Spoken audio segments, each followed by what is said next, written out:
These days, it's not hard to find a smartphone with a large battery or a high refresh rate display. Finding one that offers both while staying slim and comfortable to hold is a bit more challenging.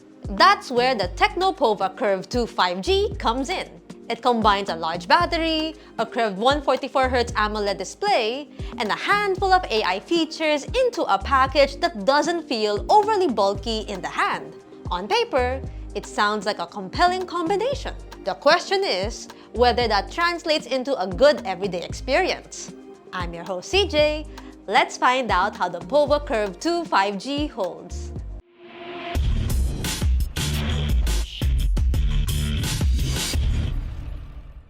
Starting with the design, the POVA Curve 2 immediately makes an impression thanks to its slim profile. Despite packing an enormous 8,000 mAh battery, the device measures just 7.42mm thin. In hand, the phone feels comfortable to hold. The curved edges help distribute the weight nicely and make it feel less bulky than you would expect from a device carrying this much battery capacity. The rear panel uses a matte plastic finish that does a decent job resisting fingerprints and smudges. It feels pleasant enough in everyday use and doesn't come across as overly cheap. That said, I'm not completely sold on TECNO's design language here. The futuristic aesthetic feels a little forced and artificial at times, especially the sticker-like design over here on the bottom part. Some people may enjoy the look, but personally, I would have preferred something like the first POVA Curve design, but I digress. Durability is respectable as well. The device comes with Corning Gorilla Glass 7i protecting the display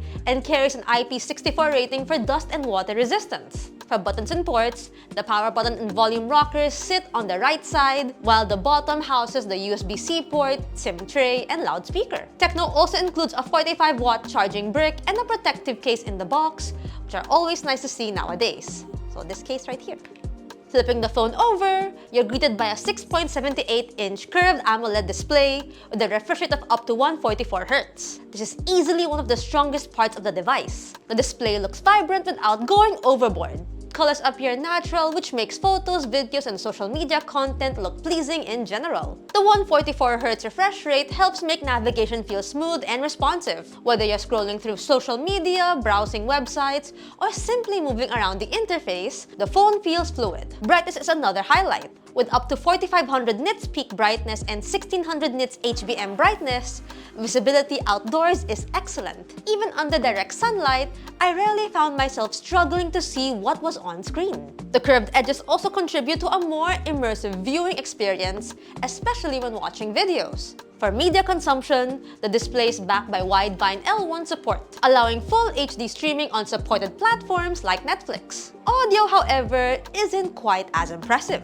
Despite TECNO listing Dolby Atmos and high-res audio support, the POVA Curve 2 only uses a single downward firing speaker. Volume is acceptable, but I often found myself pushing it close to maximum. Vocals and mids come through clearly enough, but there's very little bass present. The bigger issue is that the speaker can easily become muffled while gaming, since your hand naturally covers it in landscape orientation. For biometrics, the phone uses an under-display fingerprint scanner. It's fast, reliable, and consistently unlocks the device without much trouble. There's also Face Unlock available if you prefer a quicker method of getting into the phone. In the camera department, the POVA Curve 2 features a 50-megapixel main camera accompanied by a 2-megapixel depth sensor. Up front, there's a 13-megapixel selfie camera. The camera system is surprisingly decent for everyday use. Its biggest strength is the bright 1.7 aperture, which naturally creates pleasant background blur when shooting close-up subjects.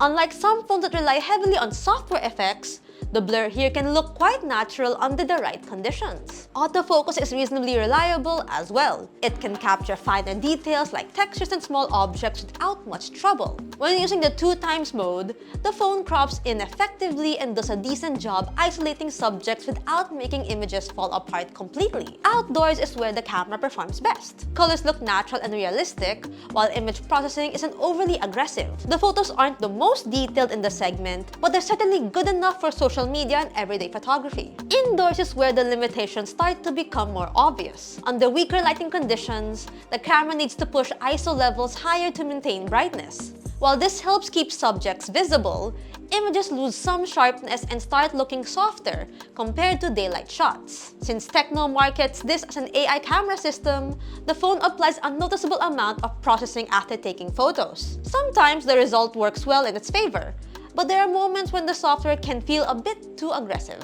For selfies, the 30-megapixel front camera produces usable results with decent detail and acceptable skin tones. Moving on to video recording, both the rear and front camera support up to 2K recording at 30 FPS. Video quality is respectable for casual content creation and social media uploads. If you want additional stabilization, there's an ultra-steady mode available, though it reduces the resolution to 1080p at 30 FPS. Peeps, early Tech, right now we're using the TECNO POVA Curve 2 and it's shooting at 2K at 30 frames per second. So this is the sample video of it using the front-facing camera. So tell us your thoughts about the camera capability of this phone.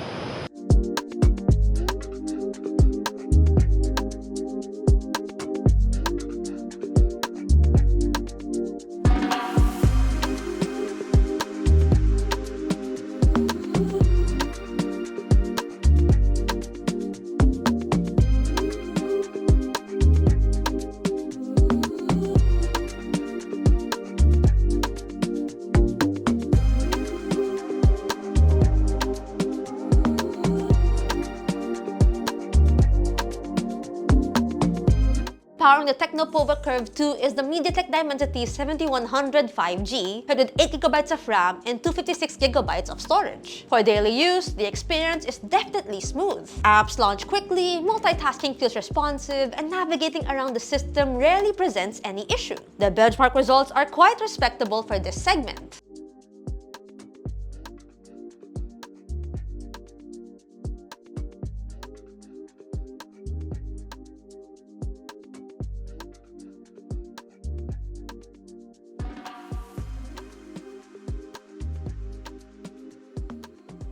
When it comes to gaming, it delivers a fairly capable experience for its price range. In MOBA games like Pokemon Unite and Mobile Legends, the phone handles the games well. Gameplay feels smooth, controls are responsive, and I didn't encounter any noticeable lag during matches. Teamfights, skill effects, and larger battles remain stable, making it an enjoyable experience whether you're playing casually or climbing the ranks. The same can be said for Mortal Kombat Mobile as well as shooter games like Call of Duty Mobile. These games run smoothly and animations play without any obvious stuttering. And the overall experience is consistent throughout longer play sessions. For heavier games, however, the experience becomes a bit more mixed. Wuthering Waves launches with the balance preset by default, but even at those settings, the game can feel somewhat laggy in certain areas. Enabling Game Space's performance mode helps a little, but the improvement isn't particularly dramatic. Frame drops can still occur while exploring larger environments or during combat encounters with multiple effects happening on screen at once. Interestingly,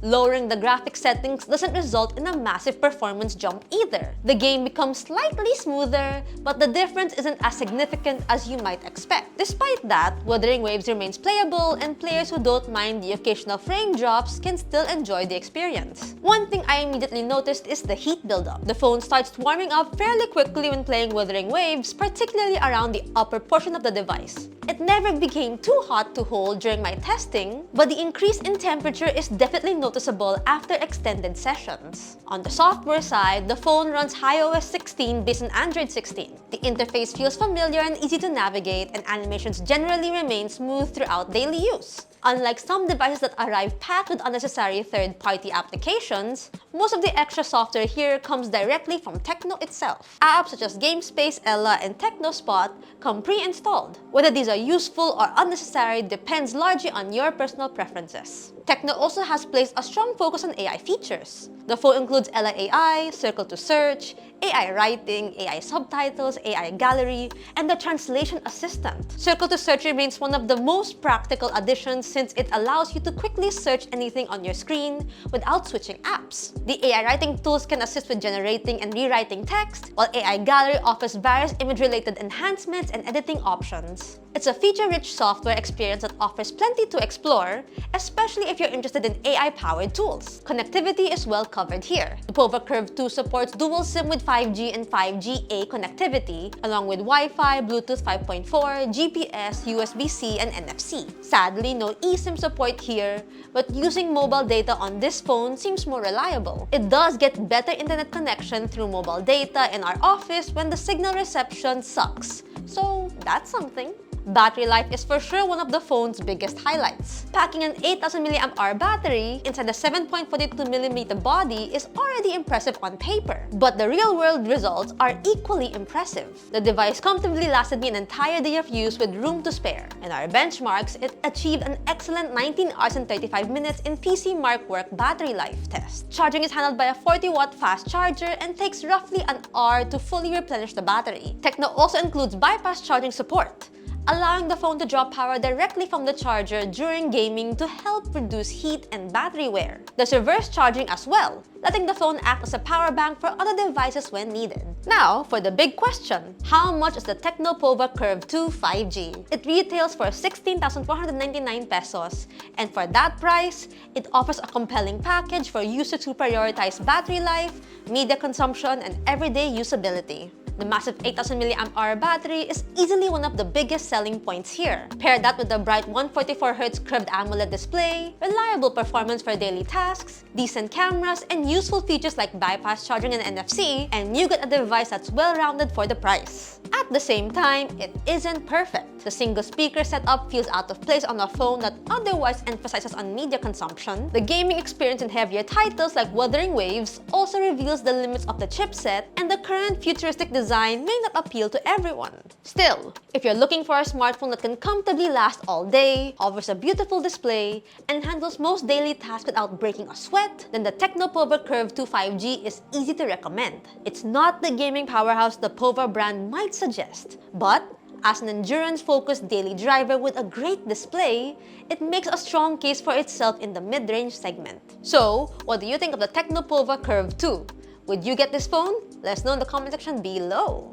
If you find this video helpful, drop a like, subscribe to the channel, and follow us on the socials for more tech news and reviews.